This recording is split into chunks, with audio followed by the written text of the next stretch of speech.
Tumsifu Yesu Kristo. Uhuru wa Yesu. Mola yaseba tuitikie wote Yesu. Roho Mtakatifu wa Yesu ananena na ulimwengu. Pinga ushoga na roho zote za kuzimu na kuziombea kwa jina la Yesu. Lakini pinga roboti aliyeingia duniani kwa kisingizio cha kukua kwa sayansi na teknolojia. Ni sanamu huyo. Kwanza tuanze na sala ya ufalme wa Yesu inayotoka katika kitabu cha Mathayo sura ya 6 mstari wa 9 hadi wa 13. Baba yetu uliye mbinguni, jina lako litukuzwe, ufalme wako uje, mapenzi yako yatimizwe hapa duniani kama huko mbinguni. Utupe leo riziki yetu, utusamehe deni zetu kama sisi nasi tuwasamehe wadeni wetu, na usitutie majaribuni, lakini utuokoe na yule mwovu, kwa kuwa ufalme ni wako na nguvu na utukufu hata milele. Amina. Kama kujiunga na chaneli hii ya ufalme wa Yesu ni leo, ni vyema kufuatilia vipindi vya nyuma, utabarikiwa sana. Leo tutafahamu siri ya bahari katika ufalme wa Yesu. Leo tutafahamu siri ya bahari katika ufalme wa Yesu. Tutaanza na swali: kwa nini Mungu hataumba bahari baada ya unyakuo? Baada ya kuumba mbingu mpya na nchi mpya, kwa nini Mungu hataiumba bahari baada ya unyakuo kutokea, baada ya kufinyanga mbingu mpya na nchi mpya? Jibu hili hapa kutoka kwa Yesu Kristo. Kwanza tutarejea kidogo tuone jinsi ilivyo. Ufunuo 21 mstari wa 1 hadi wa 8. Kisha nikaona mbingu mpya na nchi mpya, kwa maana mbingu za kwanza na nchi ya kwanza zimekwisha kupita, wala hapana bahari tena. Nami nikaona mji ule mtakatifu Yerusalemu mpya ukishuka kutoka mbinguni, kwa maana umewekwa tayari kama bibi harusi aliyekwisha kupambwa kwa mumewe. Nikasikia sauti kubwa kutoka katika kile kiti cha enzi ikisema, tazama, maskani ya Mungu ni pamoja na wanadamu, naye atafanya maskani yake pamoja nao, nao watakuwa watu wake, naye Mungu mwenyewe atakuwa pamoja nao.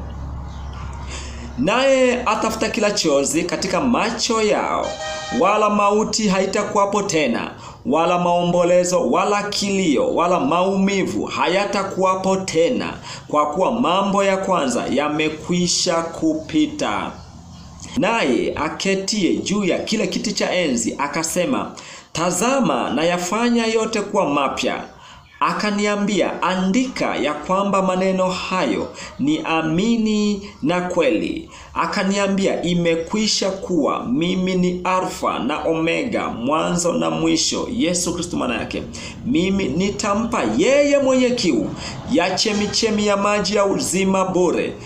Yeye ashindaye atayarisi haya, nami nitakuwa Mungu wake, naye atakuwa mwanangu. Bali waoga na wasioamini na wachukizao na wauaji na wazinzi na wachawi na hao waabuduo sanamu na waongo wote, sehemu yao ni katika lile ziwa liwakalo moto na kiberiti. Hiyo ndiyo mauti ya pili. Kabla ya yote, kabla ya kupata jibu, lakini hapa tunataka tuangalie kwanza bahari ni nini? Bahari ni chanzo cha maji ambayo yamebeba uhai wa viumbe hai kimwili wa kibinadamu katika nchi. Hiyo ndiyo maana ya bahari kwa mujibu wa Roho Mtakatifu, kwamba bahari ni chanzo cha maji ambayo yamebeba uhai wa viumbe hai kimwili wa kibinadamu katika nchi. Sasa tuangalie, tupate majibu sasa kutoka kwa Roho Mtakatifu na Yesu mwenyewe akiwa anatushuhudia, kwa sababu Roho Mtakatifu ni mali ya Yesu. Baada ya unyakuo, Mungu au Yesu hata iumba tena bahari kwa sababu zifuatazo. Baada ya unyakuo, Mungu au Yesu Kristo hata iumba tena bahari katika mbingu mpya na nchi mpya kwa sababu zifuatazo. Sababu ya kwanza, na ni nzito kabisa, Miili yetu baada ya unyakuo haitaishi kwa mkate tena, bali tutaishi kwa neno la Mungu. Narudia tena, maana hili jibu ndilo ambalo Yesu Kristo amepanga tulijue. Miili yetu baada ya unyakuo kufufuliwa na kushinda vita vya mwovu ibilisi shetani, itakuwa haiishi tena kwa mkate, bali itaishi kwa neno la Mungu. Neno hili linatushuhudia kutoka Mathayo 4 mstari wa 1 hadi wa 8, na Yesu aliliweka akatoa hii siri. Kisha Yesu alipandishwa na Roho nyikani ili ajaribiwe na ibilisi.